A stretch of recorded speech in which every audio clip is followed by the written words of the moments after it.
So with this, I would move forward to the next session, which is more of a panel discussion on the same topic which we have just provided to all of you. May I invite Sir Kiran Kumar. He needs no introduction, but that's not because I have to escape and I don't have his biodata, but he is well known to us, and he's been leading our think tank, which has been, and I would like to give a lot of credit to Kiran for the changes which we have seen in the policy reforms. And I remember when I presented my our think tank report to the Prime Minister's office, the moment they saw that it has been done under the chairmanship of Dr. Kiran Kumar, immediately they said, why should we not hear this? So that's the kind of impact which he has made to our whole advocacy, and he has guided us how to project our information to the government. So thank you very much, sir, to join today. Let me invite Nikhil Kumar, who is President of Geospatial Division at MapMyIndia. Nikhil, please come. And also let me invite my friend, long-term friend, Dr. Rishikesh Samant, who is Vice Principal of St. Xavier College. So we have a panel here which is an academic and a space and science and the industry. Have a seat. So I think there is no script, by the way. And those people who have asked me for the questions, I told them we'll play on the fly. And we have about an hour of quality discussion time. So I'll start the session by giving an opportunity to each panelist to share their thoughts first. And they can take about 5 to 6 minutes or so. So let me go with Sir Kiran, sir. You have the microphone. And for the next panelist, please mic up yourself before coming to the. We probably forgot that.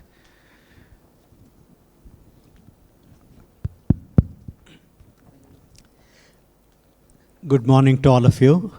Thank you, Sanjay, for this opportunity to be part of Geospatial Artha Summit, and also to be having an opportunity to talk about the integrated policy framework and its role in national economy development.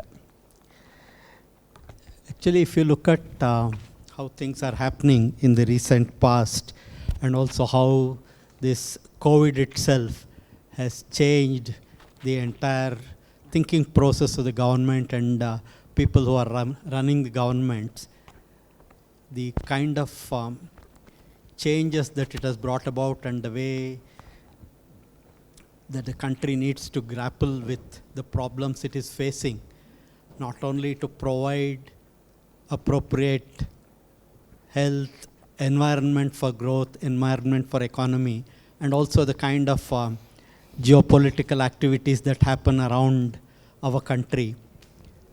It's a real huge challenge, and like what Sanjay was talking about, Artha itself, it is not just economy, it is the entire process of why this economy is to be talked about, and it's all really for the benefit of people, humanity in general. And if that has to be really accounted for, we need to go back to our real original thought processes that this planet Earth needs to sustain life on planet Earth. And if it has to sustain, it is not going to be happening if we indiscriminately start paying attention to growth and development at any cost and causing all kinds of ecological problems and all kinds of other problems. We are all quite aware of how things have been happening and how science and technology, as it is bringing greater capability to humanity, it has also caused immense hardships, and it is here that things need to change. And looking at geospatial activity itself, the whole process of looking at Earth from space and then establishing mechanisms on Earth for bringing in this geospatial capability. And practically we are quite clear that in every aspect of life, there is a position dependence and there is a requirement of identifying, and particularly in governance, it becomes that much more important. And even during the pandemic times, the kind of contribution that geospatial technology has done in the government enabling its health services and other living condition being met through the whole process of reaching out to the people where they are has been enormously beneficial. And today the government of India is really looking at how it can enable, and that's where many of the policies, whether it is in the space sector providing inputs to the industry or input to the governance, it is now looking at how it can change the entire scenario, make both data accessible, information accessible, and then move ahead.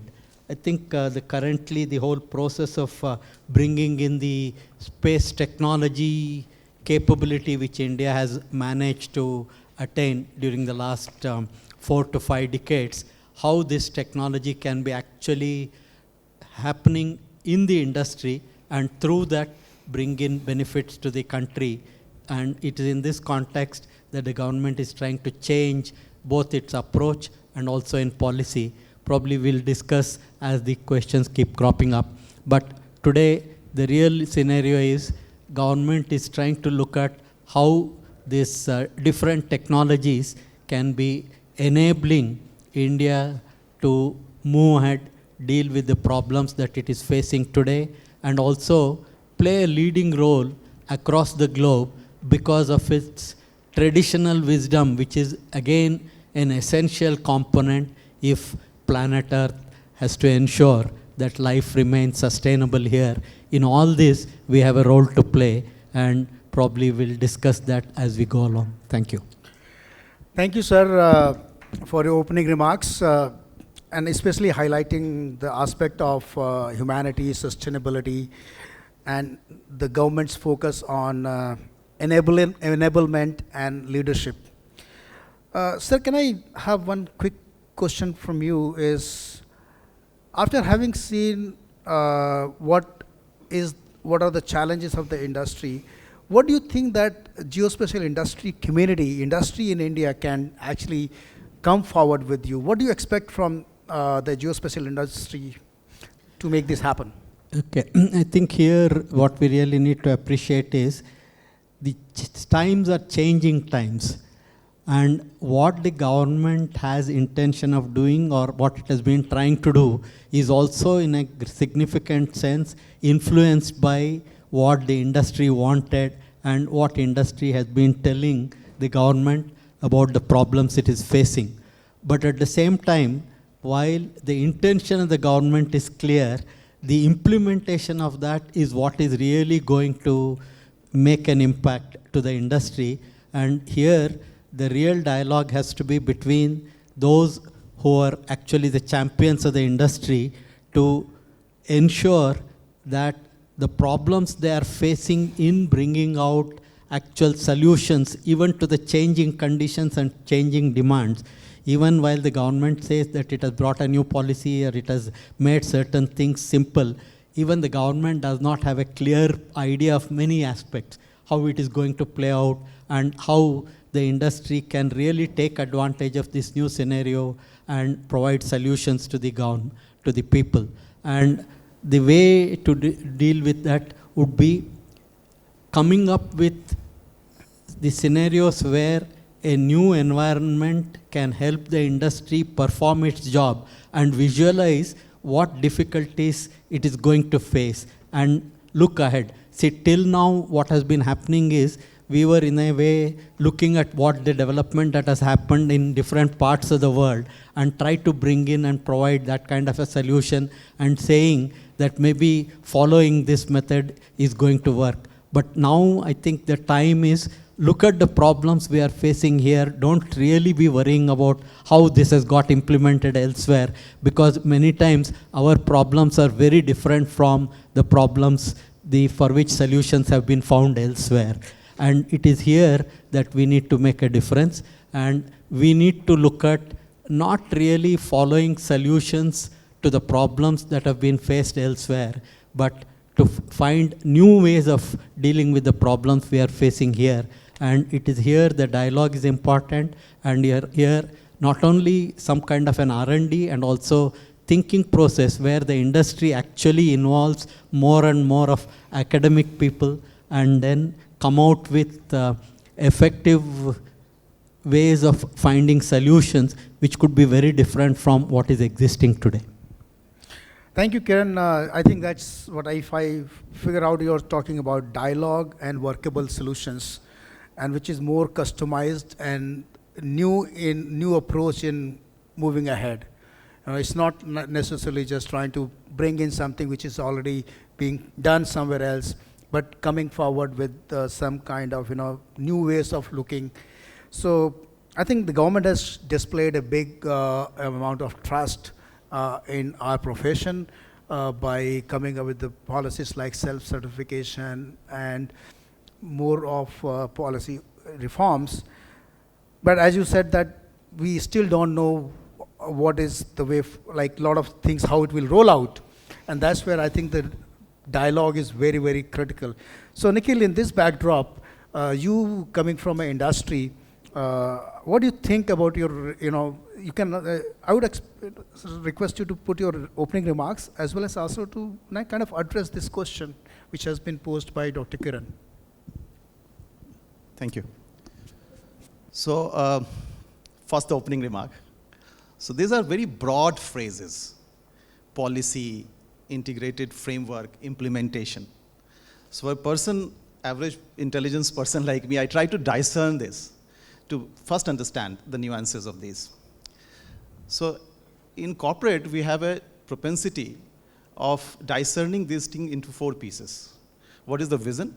What is the mission? What is the objective? And what is the execution plan? This is our standard 4-tier approach.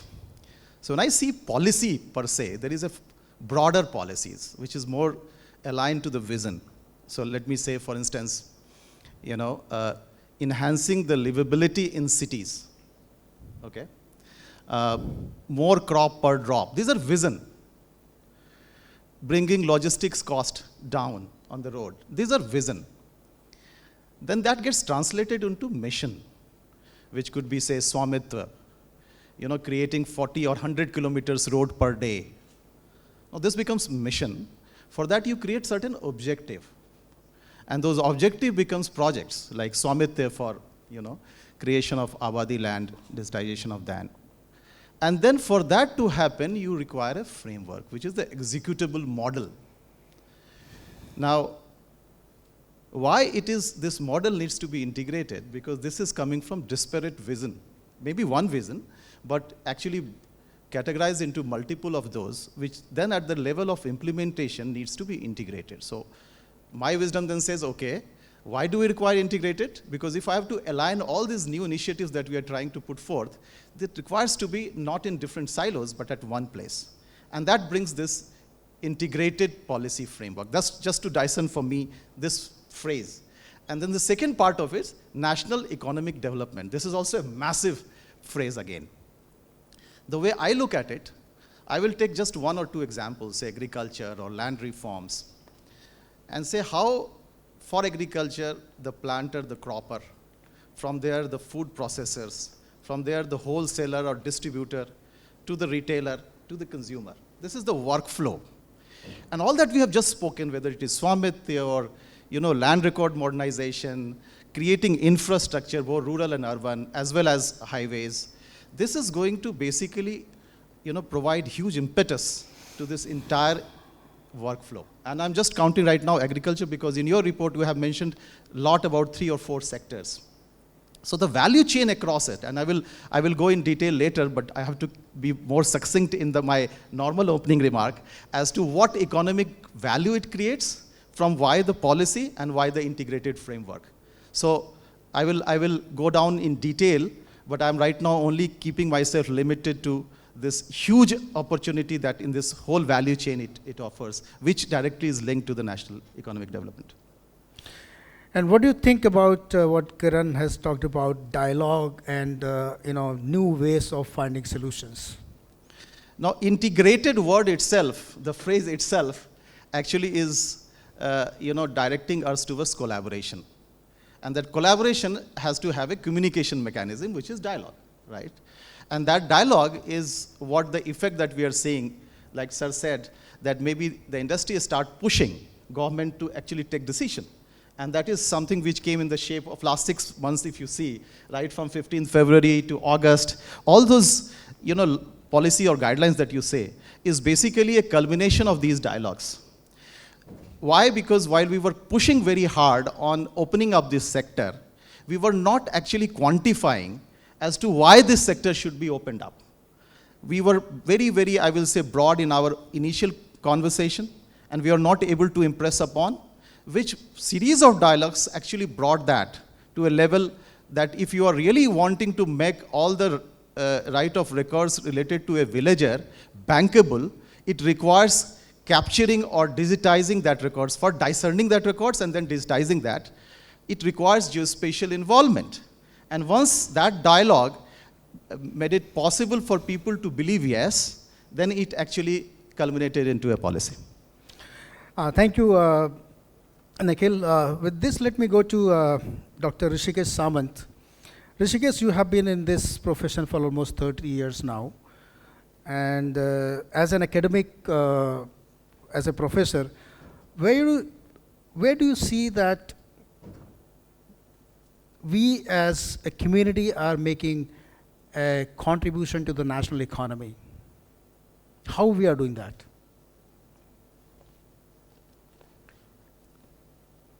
Thank you, Sanjay. But he has directly asked me a question. He didn't ask me for opening remarks. Trust Sanjay to put me in a spot this way. He put me in a spot yesterday, by the way. So no opening remarks from me. The whole thing, spiel which I had prepared is just kind of...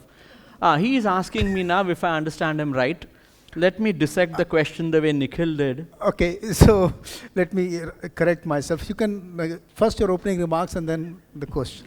Thank you. Now that's the dialogue. Well, nothing much to say about opening remarks per se. Many of you, I'm sitting among professionals. I'm a teacher, normally not regarded as a professional. My job is to create the young minds who later on join your organizations, making our country proud. Frankly, this whole year and part of the previous year have been happiest for the geospatial community, thanks to thought leadership of people all around us, thanks to our national leadership. For me personally, 15th February mattered a lot. It was a mixed bag for me. 15th February for me was, well, my wife was detected COVID positive. I'm in the hospital in the evening when I get to know this news, so it was good. No, nothing serious happened, but still, it was one of those things. You get a lot of good news, bad news, and this kind of leveled it out. Coming to what me as a teacher felt when I got to know it, well, elation. I remember my first interaction with Sanjay, Ravi, and others years ago, 21 years ago, when I first interacted with them. Ravi was forcing, break the chains, change policy, bring data to public. It was in simple words like, let people have the maps. It was as simply put as that. Today, and as years progressed from that time, things have been easing out, but as a law, I feel it has happened only last year. Me as a teacher, I feel today relatively much safer accessing that data, making it freely available to my students. And for a change now, I'll try and attempt not giving Australian aerial photographs to my students on which they could do photogrammetry or interpretation. And I would rather rightfully demand that I get Indian data. So for me, as an academic and for the entire academic community, I would say that these policies, the whole basket of them, mean a lot. To put something which Nikhil said, he actually dissected it very beautifully. He put in why. I mean, why were we asking that? Yes, that question has been partially answered. He also said why, of course. It in a way eases things, but that's not really the answer. What does that ease really result in? What's going to be the end product? Is it just going to be students and teachers getting data better, or some research happening? Now, on that front, I just have to say something. It's a cycle, okay? You have good data, easily available data. It leads to good learning. Good learning, if you have a good setup, good knowledge, good research, back to good teaching. So that's the way I, as an academic, look at it. I have not answered Sanjay's question yet, so now you can put it. Those were just my maybe lengthy opening remarks. Trust a teacher to do that. Thank you, Rishikesh. I think we all echo your sentiments. I always say that 15th February was a liberation day for us. Not that we were not having maps. We were having maps, but there was so much of ambiguity around us. Is that everyone? I go back to '99, and I really feel that that year was a disaster for our industry when Tata, as a group, and Department of Science and Technology under Professor Ramamurthy made a MOU to actually co-invest into making the India map. And it was Tata Group's legal team at the end objected. They said, we will not let Tata get into this industry because it is so ambiguous. Although the MOU is allowing us to do it, but then the legal provisions are so ambiguous that we would not like to have Tata get into this. Otherwise, the PPP, which we are talking about, was almost there in 1999. So we became kind of liberated, and we became kind of free, and that's a great thing. But my question is that how do you think that this knowledge which we are creating is contributing to the national development or national economy? Again, going back to me and my domain, contributing to the national economy, national development. When it comes to such liberation of data, as I said, I've partially answered your question. I'll just proceed with what I was saying. For me, I believe that the human resource, a trained human resource, though at that moment does not directly show you that you've added so much to the national resource or national economy per se, I consider every graduate which comes out from an excellent academic institution, well-trained, an asset to our country. So my way of looking at it, I'm again going back to that whole cycle. You give good inputs, knowledge, data, research, good research goes back into a good person coming out. And that's what the academia is going to give you. I'm quite sure there are people over here who are probably wondering what's going to happen 2 to 3 years from today when they need manpower, and because of the situation presently where training of graduates, postgraduates is kind of taking a backseat because of the situation we are in. So to answer, in a way I'm reflecting that if we train better, the industry gains, and that's a direct input into the country's money bag, I would say. Yeah. It's putting it rather differently. I can't say money bag per se, but well. So, you talked about training, and Dr. Kiran sir talked about dialogue, and Nikhil talked about integration, which is a collaboration. So let's look at how do you see that academic world is actually collaborating with the industry or the national government institutions to make quality, curriculums, or you know what I mean? Yeah, that last part of his statement, you know what I mean, was itself conveyed a lot to you all. What it means is nothing much is happening, nothing much very substantial, or for that matter mentionable, is happening. I take the blame, me meaning the academicians have to take the blame, mostly. Part of it also goes to the industry. But technically, we are the ones who have to go ahead. Why would an industry leader come to us unless and until they see benefit in really spending their time with us? That's my take on it. Now, why would academicians not go into it? Frankly, I really don't have the answer, but if you look at it practically, if you do go, I'm talking about what happens on ground. Without naming companies, in the last 26 years of my career as a teacher in Xavier's, and before that even as a field geologist, whenever you go to the industry, their demands really may not exactly dovetail with the kind of academic environment. And that's where the break between what an educational institute teaches and what the industry wants happens. That's the divide. If that is bridged, how that is to be bridged is this question. How that is to be bridged can only happen if the industry does give a bit of a leeway. Expecting a graduate to be as competent as someone on the day one and say that, why would we bother about you if I have to spend on training a person who I'm employing, is really not a question. If this was the kind of question which was probably asked by every industry in the developed nations, I have my sincere doubts about how their industry would have progressed. The kind of collaboration or the kind of, I would say, direct funding which is done by industry in matters of giving facilities or even funding chairs or senior professors is something which is in a very nascent phase in India. It's happening only in institutes of higher learning like the IITs or IIMs. It has to trickle down to even, I would say, community colleges. Why not? Finally, that's where the main workforce for the country comes from. So, taking that discussion forward, do you see that a positive proactiveness in the institutions to interact or maybe approach the industry? Yes. Is that changing? Yes, it will. It is changing, and it will change more.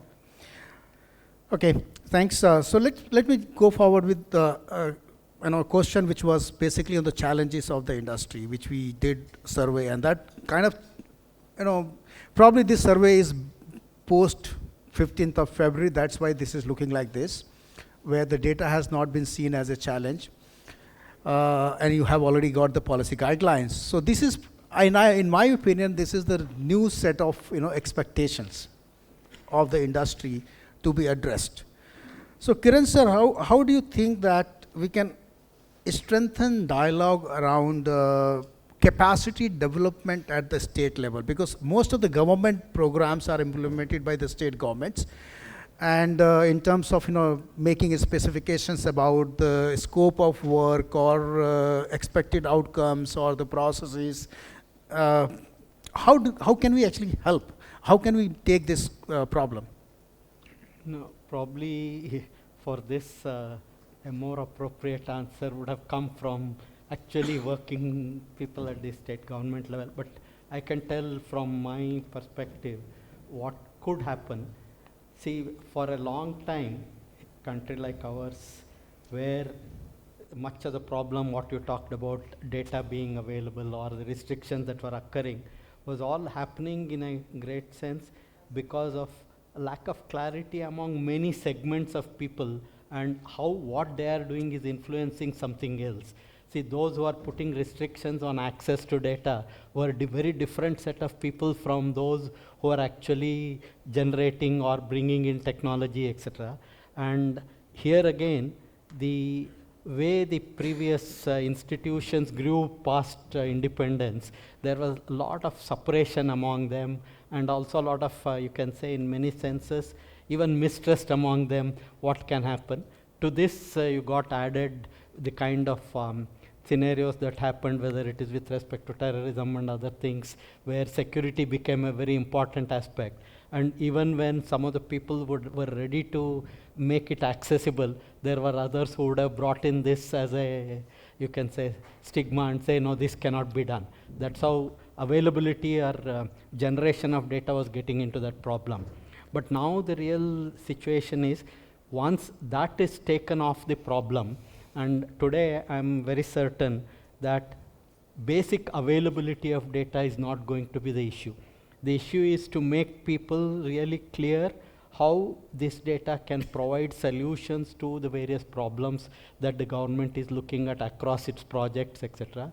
Here again, while in the previous cases also, the industry and those who are actually providing solution have been meeting the respective government entities who are making decisions and providing examples of how solutions can happen. To me, it still appears many of those solutions were, you can say, take forward what has been seen already elsewhere. That is where what I see a great role among the academic and the next generation, the entrepreneurs, to find solutions.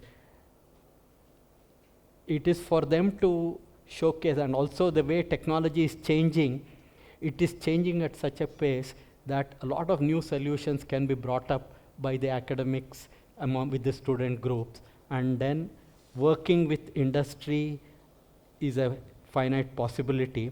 While it may sound that this may take more time to actually play out, but in my view, this is the one way where you can make things happen faster, because you can reach out to, again, like what Professor was mentioning, if we are able to actually engage with very local, whether it could be even at Gram Panchayat level or a small town level, there you need not be getting into big institutions of IITs, IIMs, etc., but even local entrepreneurs and local student community and solutions. Now the industry has to find ways of showcasing this. And for example, I had some idea of when we tried to bring in one of the projects where the space-based technology for decentralized planning at village level and at panchayat level. See, we were able to actually engage a set of professors and student groups to conduct some activity. They went to the collector and then showcased to the collector how this information, which is beneficial for him in his day-to-day activities, can be provided.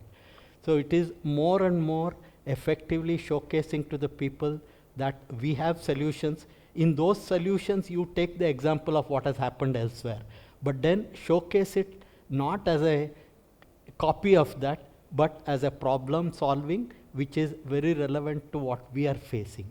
And again, this is my way of looking at things.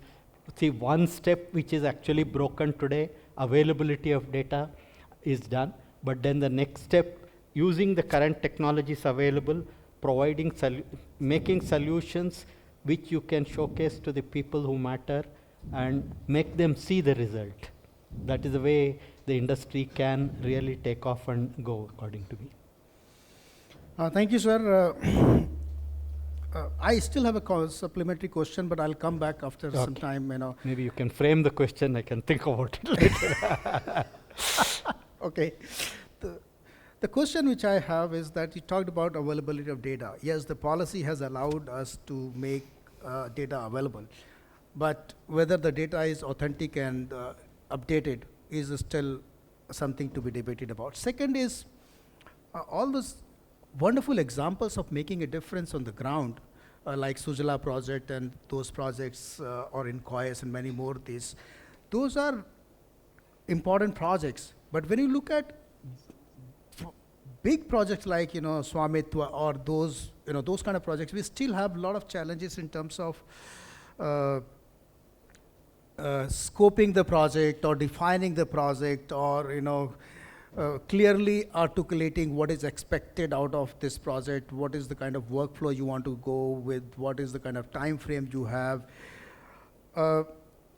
So those challenges, which would be, those are bigger challenges because they will have an incremental value to the whole other programs. So my question is, again, going back to this, that how do we address that?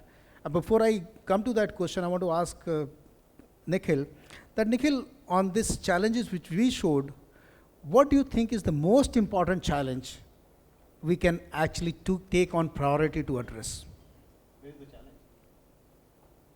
Is there a challenge now? No, we showed the data to you that the people who are still thinking that the L1, or though the Prime Minister talked about that the L1 may not be necessarily the only way to move forward, but or do you think that there is no challenge for the industry? Well, it was more, kind of responding to the 15th February, where is the challenge? But when you talk about the procurement, let's take a step back. And then we will relate that to this procurement part. So in this whole conversation that we are having, there are 4 parts with any policy which impacts any program which finally impacts the economic development. One is the reform part, which was long due. Reform more from the broader sense and also from the technology framework sense. The second part, which is kind of empowerment and inclusiveness. So we were only talking earlier, smart cities, Amrit, all urban. So inclusiveness more from the Swamitra that you were saying, which is bringing inclusiveness from the rural side. Then how would you sustain it? So the sustainability, and then this whole continuum creating that impact. So these are the 4 different aspects. Now, when we talk about engaging with government, creating this infrastructure, because your one of the integrated framework also has a connotation related to knowledge infrastructure, right? So how would we actually align with that? And when those engagements start happening with the government, what are the challenges that we face? So one was the access of information to a great extent that has been taken care. Yes. Now, when we talk about the specificity of this information for A or B project, that's still going on. So that's where the reform is taking shape. But the third and fourth part is, how do we sustain that? I'm not talking technologically alone, but I'm also talking of the entire implementation strategy. And then how this impact will happen. So, which again from the industry side relates back to the 4 part. One is, of course, the engagement. So there are a lot of model that we talk about, and maybe tomorrow Megha has already set up something on the PPP side, so we'll discuss more on that. The second is the procurement itself. Third is the industry, maturing to an extent, then they start funding themselves and extending that into the main stream to be able not to look at government all the time for funding. So that's the third part. And the fourth part, when we actually become mature enough, well, the roles actually interplays. Who is influencer, who is user, who is provider, and who is controller, because the controller becomes the user, and the user becomes, because I'll just give an example. Few years back, there was a logistics company and there is a technology company. I mean, I don't know whether you will cart Amazon as a technology company or e-commerce company. So when this interplay of roles happen, that's the time where the maturity requires to be there. So in terms of the challenges now, so once the policy part in terms of accessibility of information is taken care and specificity of information for a program is underway, the engagement with government, because we still require government to fund us, to make us reach that level, is happening. And there, the L1 thing which has already undergone this QCBS route, which will help big time. Definitely that's going to be, and that's again is a big reform, I would say. So, and maybe we'll tomorrow mature to provide through the dialogue as to what could be the better way of engaging with the government. At the same time, you see many companies are already creating data with huge amount of investment, either from their own sources or from externally sourced, wherein they are doing a market survey, analyzing what the market consumption of this intelligent location services would be, and investing. And that is the model we plan to go to, right? That's not far away. Many companies, Indian companies, have started implementing large programs where they are creating or co-creating through many other stakeholders this amount of data and services. Yeah. The more that will happen, the less dependency you would have from the government and the engagement with the government on the procurement side. Absolutely. In fact, we have not showcased that data, but if you look at detailed report, so consumer services or the citizen services is something which will be growing at a very fast speed, and that's where the the data companies which are coming with the products and services will gain a lot. But looking at one fact, I'm not, probably I was misunderstood. I'm not saying that the government needs to fund it, but government is still the biggest consumer. And if the biggest consumer of this industry doesn't have the requisite capacities to define specificities, that's what I was talking about. I'm not at all looking at the government as a funding agency. I'm looking at government as a customer. And we cannot overnight say that all these programs where the government is investing about probably 20 lakh crores over next 3 to 5 years, are going to be like without any specificities. What we have showed is that the geospatial knowledge infrastructure or the geospatial services would actually empower productivity and efficiency of these programs. So reforms to programs. So that's where these challenges will come as a very big challenge, in my opinion. That's what is the survey showing. Is there a question? Yeah, or I would say you can choose not to answer. No, my answer would be, like once we were confronted with making the policy the data accessible to all, we had a solution. Now, there is a massive outlay, let's say infrastructure, all the 4 things that you talked about in your report. Defense is one, of course, but you are talking of infrastructure, you are talking of utility, you are talking of urban development, and there are large outlays there. And the program is taking shape where deliverables are nicely outlined, and the role of geospatial in all these projects is very clearly visible. So these are now translating into a lot of projects, which are funded projects, and those funded projects through this QCBS process is going to help us, at least to a great extent, is going to reduce the challenges that we were facing. Now, coming to the other aspect of it, the other challenges that you had highlighted, again, through dialogue, I think we will be, outrightly, I cannot say anything on that, but definitely, because I'll tell you a few examples. A lot of MOUs, a lot of PPP models are already in place with the government organizations. Agriculture department is creating this tech stack, and they're asking a lot of private technology players to be part of that. And they ask people to kind of take a pilot, and pro bono, of course, and then if it can be scalable through different model of engagement, they will see as to how we can bring, of course, keeping the practicality aspect in place. So these are the models which are already in place. Okay. So thanks, Nikhil. I go back to Kiran, sir, that all these national programs which the government is actually putting so much of emphasis on, and we realize that you as a professional also understand that the geospatial and space has a lot of role to play. So if the challenges like what we have seen in the survey is like unspecified projects, or how can we solve this and make the best out of this whole opportunity? I think there is probably one of the points what you are trying to bring in is in terms of authenticity or the data, whatever is there.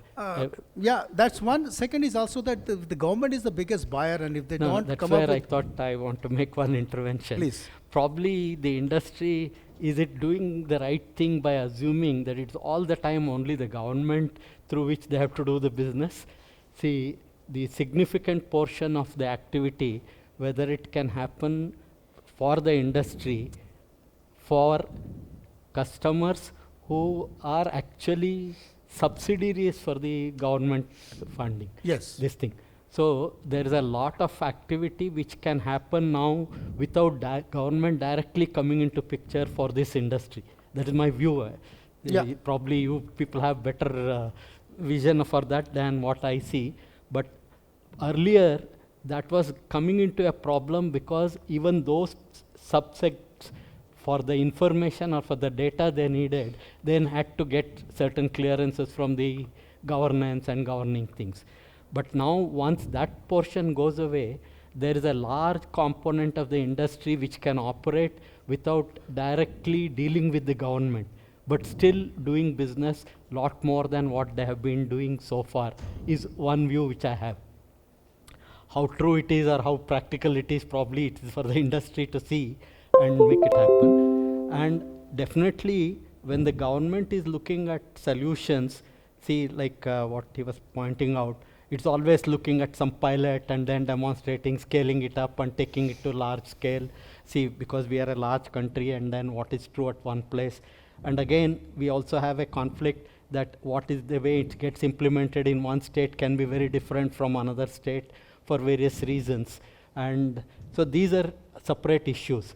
But then the government, the way it is looking at, it's always looking for some pilots and then scaling it up. Whereas it is possible for the industry to go down to even whether it is at the municipal corporation level or even at the panchayat level, it can showcase the solutions and get things moving at that level. There it is not necessarily scaling up they are talking about, but making sure that whatever data means in solutions they are providing to that particular entity meets their requirement. So then are we putting too much emphasis on having a completely certified data set being available or validatable? See, even with respect to Swamitva, when you are looking at what is the kind of solution you are finally looking at, you are looking at making available to the individual a way of record that it is acceptable to him. Now, the way it was happening earlier, trying to look at in some systematic way where the entire state, the entire country has according to some standards coming. So this is where probably there is an opportunity to break the problem or maybe show the problem in such a way that it is huge and we cannot get immediate solutions. The point what I was trying to make all the time is only this, that we should not be constraining ourselves into the manner in which we have been thinking so far, and whatever problems we were facing, looking for solutions to those problems. Because today, by virtue of the new technology and new capabilities that are coming, new enabling things, the old problems have vanished, many of them. But because we are not ready to look at that as a perspective, maybe we are unnecessarily constraining, could be another way of addressing this. This is where the industry really needs to think and then have internal dialogues and maybe come up with a different approach. Thanks. I will also take questions from the audience. If there is any question from anyone, please raise your hands. Can I have a question? Yes, you can have a question as well. Please. To the audience? No, it's a question to all of us. This was a discussion at the table, and okay, I'm just going to put down point wise. See, first and foremost, 15 February, great day, party, champagne, whatever. That's the way it looks like. Everyone. It's kind of golden day for geospatial. I have a little query over here. Is it law of the land right now? So my question is this way, in very layman's terms, can I acquire, use, disseminate geospatial data? Forget a big term geospatial. Simple words. Will the Surveyor General allow me to use a restricted sheet of Mumbai at 50,000 scale, which really doesn't mean anything, but it is still stamped, restricted, agreed that the guidelines are out. But has it become law of our country? So in short, what I'm saying is, if I give it out for general use to my students, which till now I couldn't, and I'm sure you all were also worried, the maps really didn't contain much, but we needed it for some purpose, might be the contours, might be some ground control, whatever. But it was used clandestinely. Today, can I use it openly? That's my first question. So I want an answer from those who know the law. So unless it is gazetted, and will the law keepers know about it? When I say a law keeper, I mean a simple beat cop on the road. You fly a drone, he doesn't know about the law. I got that part of the answer. It's our job to educate them. Might be we go and tell them that these laws have come. But that's because the drone rules have been declared. They are rules. I'm referring to the geospatial policy, which was 15th February. Has it been accepted? A very clear yes or no can only be the answer. And if yes, then why, how do we take such things as law? Who do we really, tomorrow if we get caught, who's there to save our neck? And I'm not asking this as an academic. I'm quite sure this is a doubt in the mind of many of you. Some of you might have not thought of it and just gone ahead thinking that might be the rules are there, but they are not gazetted yet. I stand corrected. Might be I'm not using the right government terms, whether the term gazetted is right or not. But for me, unless and until it's printed and accepted so that I don't get hauled by a law keeper, that's all I need to know. So is there anyone who wants to answer this question? Kiran, you have an answer to this? No, I don't have an answer to that. There is Surveyor General, Survey of India officer wants to answer this. Surveyor General is not there actually. He not need to answer. I will answer. There is a microphone there.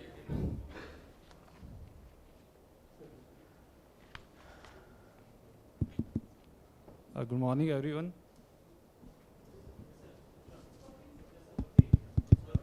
Actually, regarding your question that whether we can allow access to restricted maps or stamped maps, now since policy is already there and we all are from geospatial fraternity, so you might have read there the GDPDC, the committee, which will be single point of reference for any query or clarification. So if we refer to one of the clause in policy, there it is clearly mentioned that any resolution data can be acquired and used by anybody, except that sensitive attribute need not to be put in open domain. So there is no categorization of restricted sheet or any other classification of that doesn't exist. So anybody can get any map from SOI provided that sensitive attribute need not to be put in open domain. So that is one of the clarification. So it is about sensitive attribute or negative attribute and not the data. Data of any resolution can be made available to anybody and anyone can acquire any resolution data. So there is no restriction on the data, there is restriction on the attribute. So that GDPDC can answer, not SOI. Can I, just a small clarification if I'm permitted. Yes, Today please. all data is digital. Does it mean, today all data is digital by mean, I mean Survey of India gives you a digital file of any area, if you are allowed to take it. My question to you would be then, does it mean that you no longer have a folder which says that there are restricted files?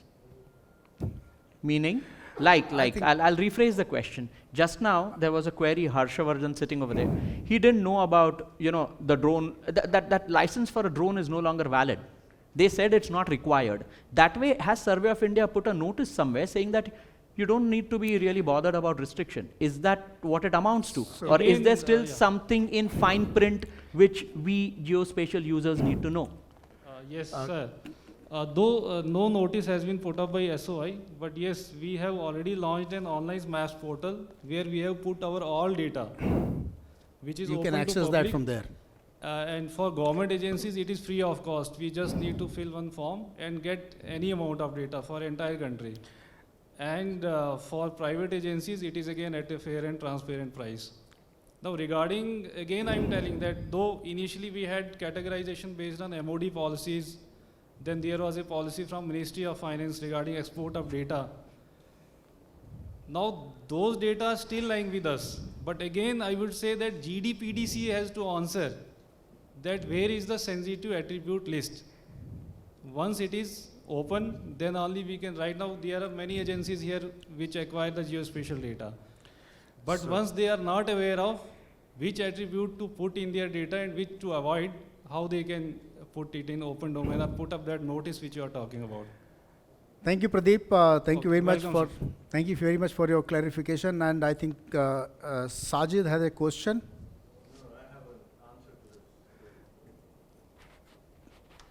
Yeah. Please. You were saying that, I'll just mention specifically to the drone query that you have, whether it has gone down to the beat cop. Yes, we can see it now happening on the entire airport network in India. It has gone down to the beat cops. So they are now accepting drones as the baggage and the clearances if it has less than 100 watt hours of battery power. So it has definitely gone down to the beat cops. Thank you, Sajid. Any other question from the audience I will take. But in the meantime, just let me tell you that as per my understanding, geospatial guidelines are in place and effective, and it very clearly says that any law existing rule which is in contradiction to this stands nullified. So you go ahead and follow that law. That is what has been told to me by the highest authorities to me. And it is being practiced also. I think MOD is already saying no to any kind of permissions you need from them, and RSC has also been saying no to any kind of permissions you need from them. So it has already started being implemented. So, and then as Pradeep said that they have already provided their maps online, you can access those maps, whatever they have already provided on that. Yes, Somnath, you have a question?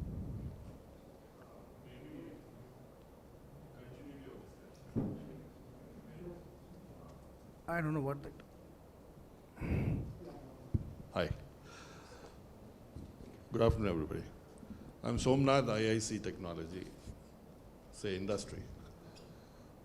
Good discussion to initiate once the policy of February 15th has been announced in a big way. The artha of geospatial probably is realized today after 25 years. Let's say the freedom of geospatial information or data or whatever.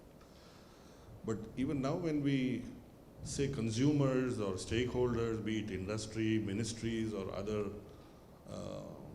people who are involved with generating or disseminating this information. Practically speaking, when the policy was announced, the mantle has moved from MOD to DST. In reality.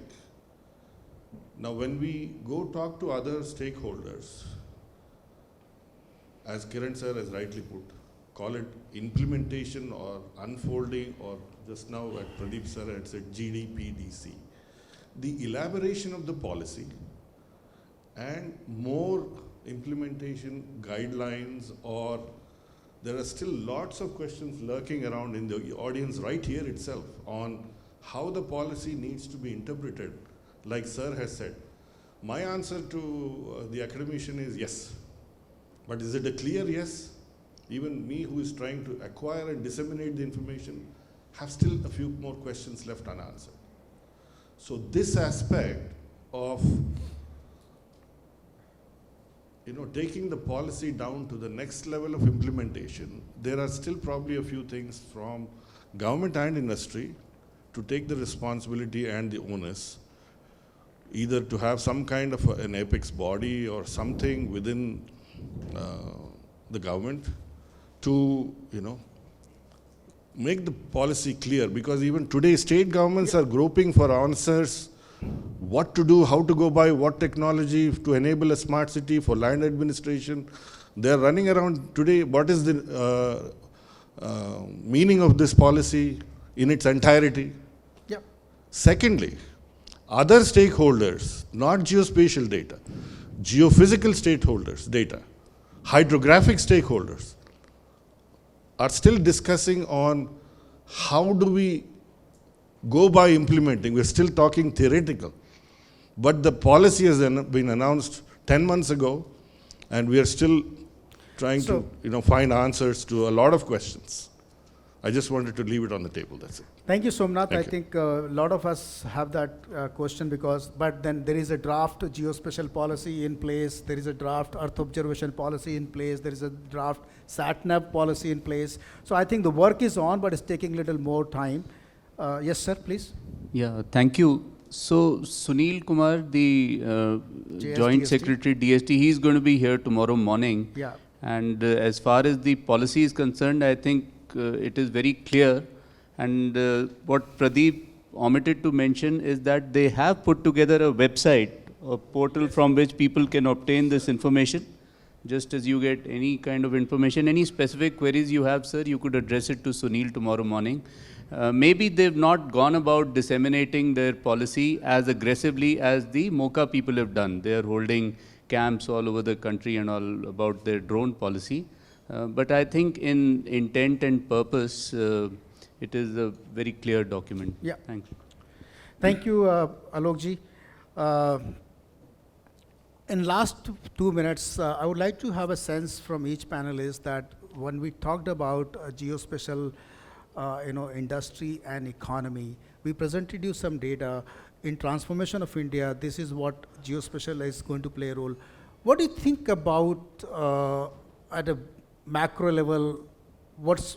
Are we on the right track? Are we, as an industry, how do we communicate this value to the stakeholders around the political and economic leadership? Start with Nikhil. Yeah, so you have three components. One is domestic consumption, export, and government procurement. Am I right? These are the three. I mean, at a very high level, this is my view. I think some of the things which was shown as government procurement has already been included in the domestic consumption. Yeah. Right. So that's why the number looks a little higher than what I would think, but I may be wrong. So that's my first reaction on overall number. In terms of export, of course, there are a lot of people who are working as an export provider, not only data and services, but also on application development and many staff augmentation services as well. They will be the right people to actually adjudicate or maybe give their sense as to how correct the data is. But categorization in terms of these three require a little more granularity in terms of components, right? Because if you're saying Earth observation, it has to be only domestic consumption. Because, Yeah. right? So accordingly, in terms of services, because I personally believe huge amount of services is export versus India consumption. And third, we are also not accounting for, which may be a good thing for this analysis, that if the private organization is putting in their money or investment in creating the data set, where is that counted for? So you'll have to take the details of the report for that, Right. probably through the paid subscription. Part of the But we do have components of all. I gave you a full toss to it. No, but we do have very detailed analysis. Everything is available. But we wanted to present the executive level summary out here. But my question is that how do we communicate to the government effectively on this? So Kiran, sir, how do we communicate to the government that how important is to actually convert or transform reforms to programs? No, I think the real issue here is even when you are trying to go and tell the government that this is what the geospatial industry can bring or the activity it does can bring this kind of economic benefit to the country, like what you are trying to show, the way it has been happening for last many years. And then if nothing had happened, if policy reforms had not happened, or the way you want to bring in certain industrial board or some new strategies to be adopted by people in the country, what it would change. Now here it's really important because at the end of the day, the government is really trying to see what it wants to achieve in the coming years. And definitely any approach which gives them promise they are ready to accept. One of the key things we should really notice is any government which is in power or which is running the thing, it is looking for finding solutions to the problems it is having. Actually, it is looking for solutions which can be were to be implemented yesterday or day before yesterday. They have a finite period of time within which they need to introduce this, make it happen so that their own efficiency or success in some of the things what you are putting, whether productivity efficiency or efficiency, probably I thought they were duplicated there. But coming to today's, the government is also trying to demonstrate its efficiency. If it has to do, it is looking for what solutions are available for it to implement today. It is not waiting for research to happen and few years down the line what can be implemented. This is where the real challenge both for the industry as well as for academia exists. And the industry tie-up with academia exists. If they can find anybody who is actually taking decision, if he is given with a set of information, if you take this approach, this is what is going to be the outcome both in terms of ecology or both in terms of economy, he will be happy to make an informed decision. But today it is not available for various reasons. Means every one of us are in some way responsible for the situation in our country today. Of course. But then when we are trying to look at how to make it happen differently, many times we have to go beyond the constraints which we ourselves are putting. See, for example, when a professor says, yes, it is definitely a problem which if I want to do something today on ground, I'm worried if they hold me up, if they take what happens. But then if things have to change, I have to take some risk. No risk, no gain, no matter which area I take.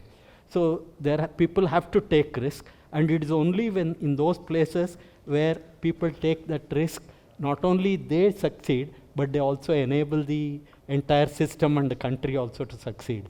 I think in this context, again, my point is one of the components of acquiring data is what we have been talking about in terms of data and this thing.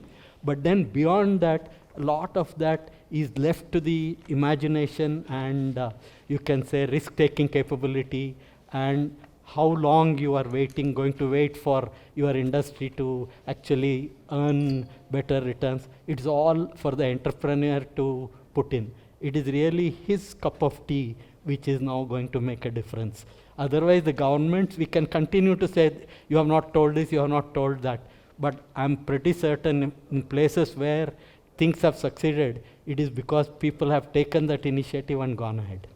Absolutely, Kiran, I think that's a great point, and that's why we still have this industry growing at 9 to 10% CAGR despite all the challenges. And we have modeled is that what is the policy impact scenario, what is the industry development scenario. I'm going to close this session because Prashant, you can take the question in the next one. Final words from you, Dr. Hrishikesh Samant. Just And something you are ready which to take risk? Yeah. As a teacher of young people, we take risks every day. No, that was just a funny statement. With all the things which I thought of, one good thing is pushing geospatial component into even school level education began quite some time ago, maybe in small components. Every state has done it. I know for sure Maharashtra has done it, Gujarat has done it, Karnataka has done it. I'm sure other state boards are doing it too. CBSE took a big step about 8-10 years ago. Well,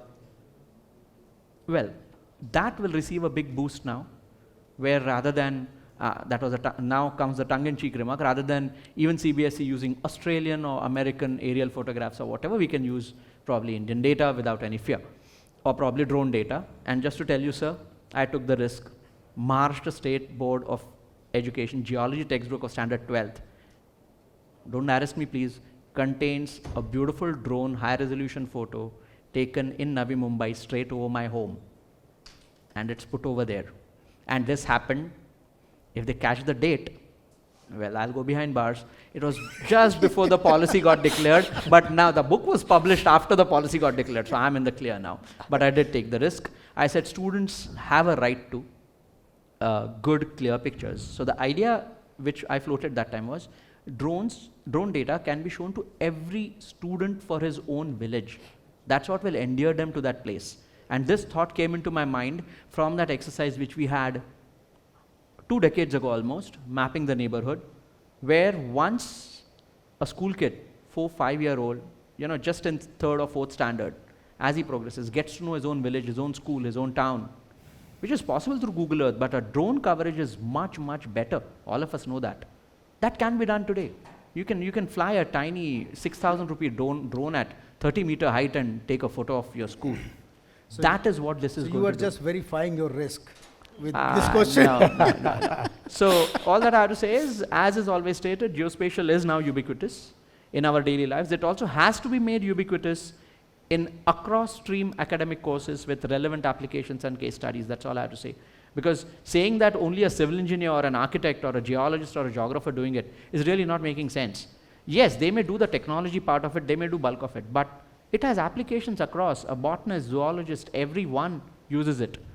Put it in it as a mandate, and only then everyone will use it. Before coming over here, the sociology department of my college, I was happy.